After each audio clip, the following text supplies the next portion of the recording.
Jergens Journal, featuring Walter Winchell.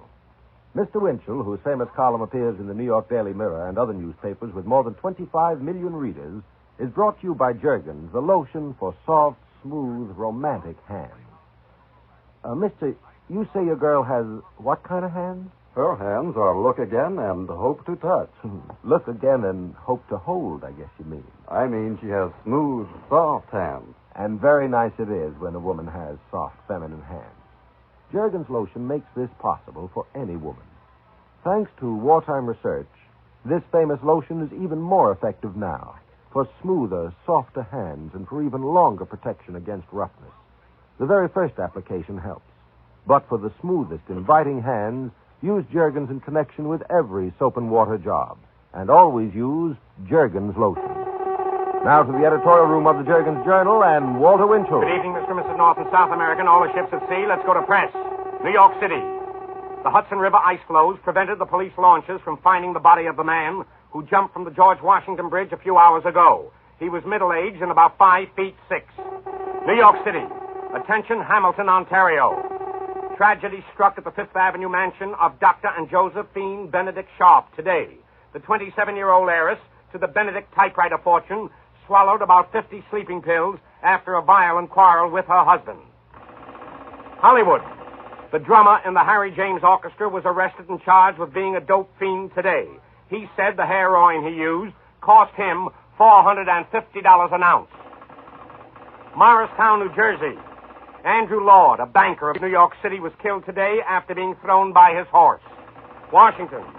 Mr. Winston Churchill is all right now, despite a very rough trip today by air from Miami, in which he was thrown from his plane seat. Attention, Miami Herald.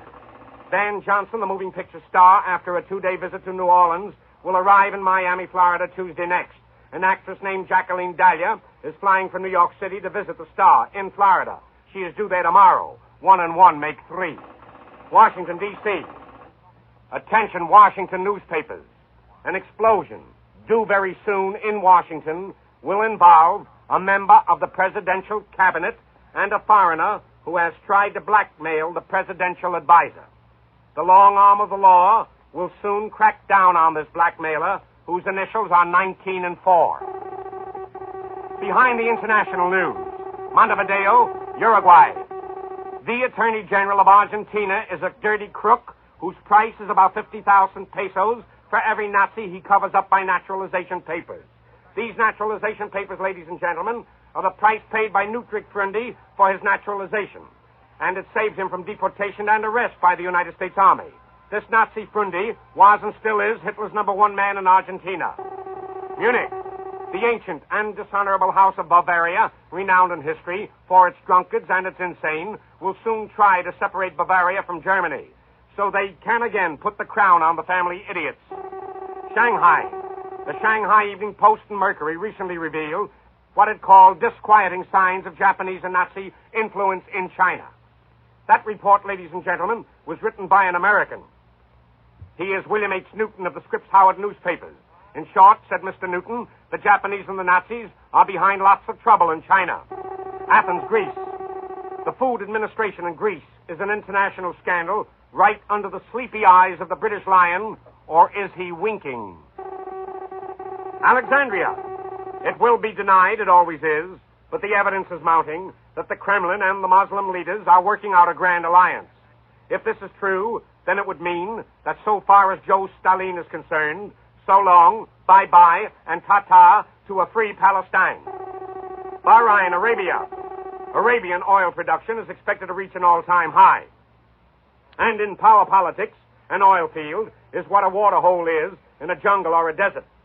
Look for plenty of trouble then, east of Suez and west of Bombay, and tell Mr. Molotov that he can't stop Winchell from reporting in advance what some diplomats are trying to scoop me on, a third world war. Washington, D.C. A terrific feud will shortly break when Postmaster General Robert Hannigan publicly challenges Secretary Ickes' testimony. General Hannigan will charge that Secretary Ickes was secretly backing Mr. Justice Douglas for vice president while publicly backing Mr. Henry Wallace, and that Mr. Ickes' second choice was Mr. Truman at the Democratic National Convention in Chicago. Attention, Mr. and Mrs. United States. In the 19th century, Abraham Lincoln fought for the principle that no man had the right to live by another man's sweat. In the 20th century, Abraham Lincoln would have fought twice as hard for the right of a man to say what he thinks, whether that man is speaking in a corner drugstore or over a national radio hookup. If Abraham Lincoln were with us today, he would be denouncing power politics over a microphone and probably be leading the latest Crosley Hooper or Nielsen radio rating. Because Abraham Lincoln spoke not only to the common people, he spoke for them. And though the centuries change, the principles, particularly of evil, remain the same. Nations, like men, were not born to live in chains. If Abraham Lincoln were alive tonight, ladies and gentlemen, he would be under subpoena to appear before that stupid, ranking, un-American committee, because Abraham Lincoln would dare to denounce some Bill Boob or some Gerald L. K. Smith or some other notorious question mark for being intolerant or for just being what they are. I believe, too, that if Lincoln were alive today, he would be attacked on the floor of the House or Senate as a subversive, just because Lincoln might have declared that all men have an equal right to make a living.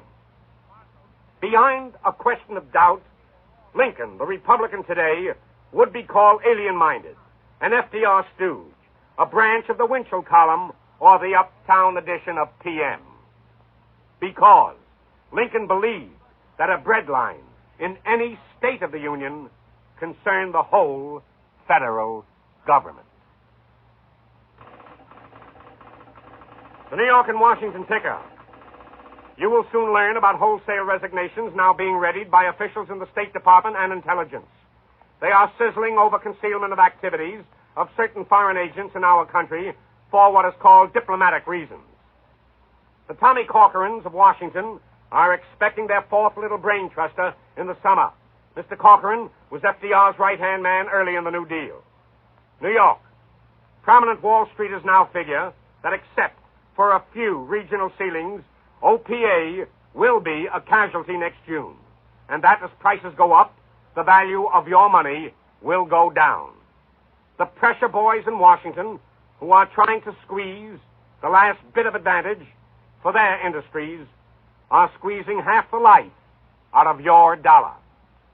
See you at the poorhouse. A reporter's report to the people. Washington. The State Department and Secretary of State Burns denied the recent report of a rumor over this microphone that 2 American ships loaded with machine guns had docked at Barcelona recently. The guns, I said, were allegedly for the Franco government, and my source, I said, was the Spanish underground. Well, the Spanish government in exile, however, continues to believe the opposite, meaning that they were delivered. And a secret report of a French commission recited the alleged deliveries. In the meantime, will the State Department kindly explain the following dispatch of the Associated Press? It ran as follows in the eminently reliable Christian Science Monitor on February the 2nd, to wit, the Barcelona newspaper Vanguardia said yesterday that a Spanish purchasing commission had reported buying $10 million worth of surplus property owned by the USA. The Spanish commission indicated that it had bought, quotes, abundant planes, a good quantity of tires, and numerous trucks.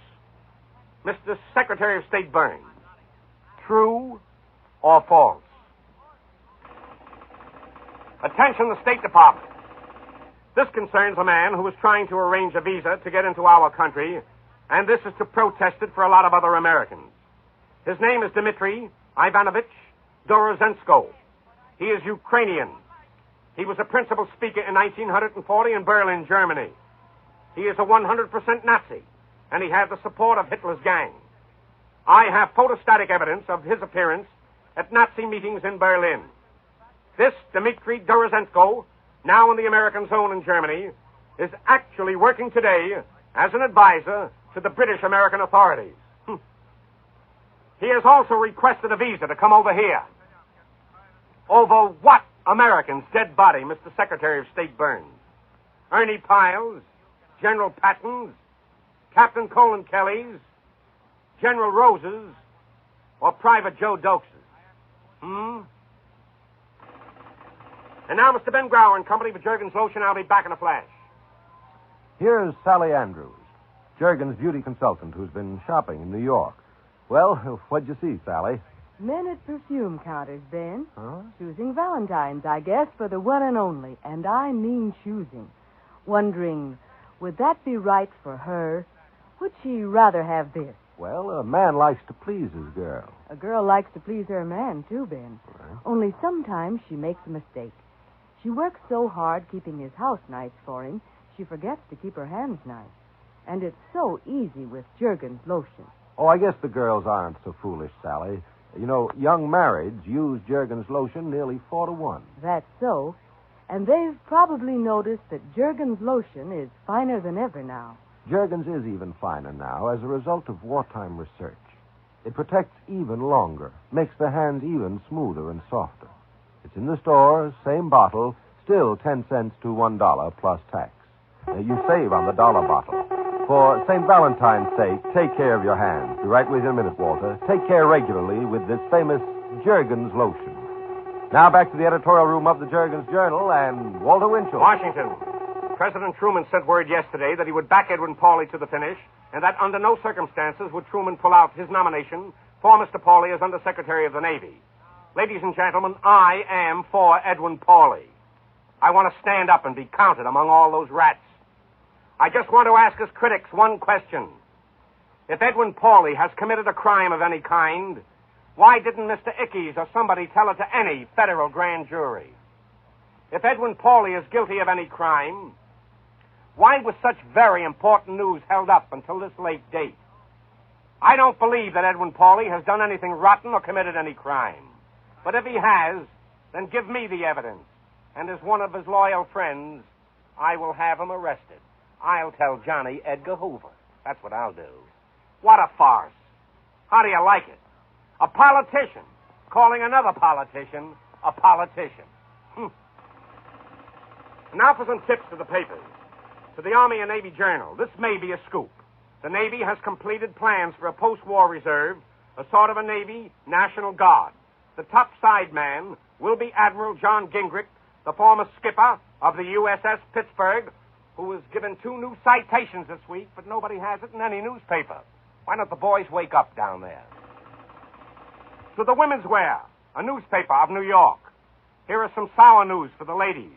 The heavy luxury tax on furs will not be lifted for a very long time because Secretary of the Treasury Vinson and President Truman are against removing that luxury tax.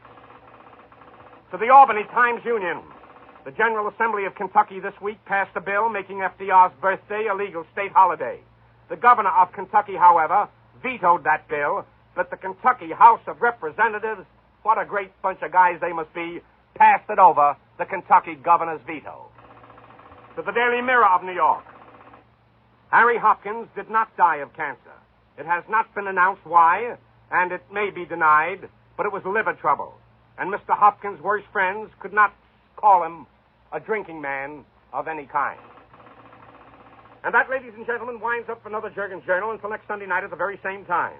Until then, and with lotions of love, I remain your New York correspondent, Walter Winchell, who leaves this memo for the chumps who lost their shirts in Wall Street the last few days. Buy government bonds, and someday you will thank the Lord that you saved some ammunition. Good night.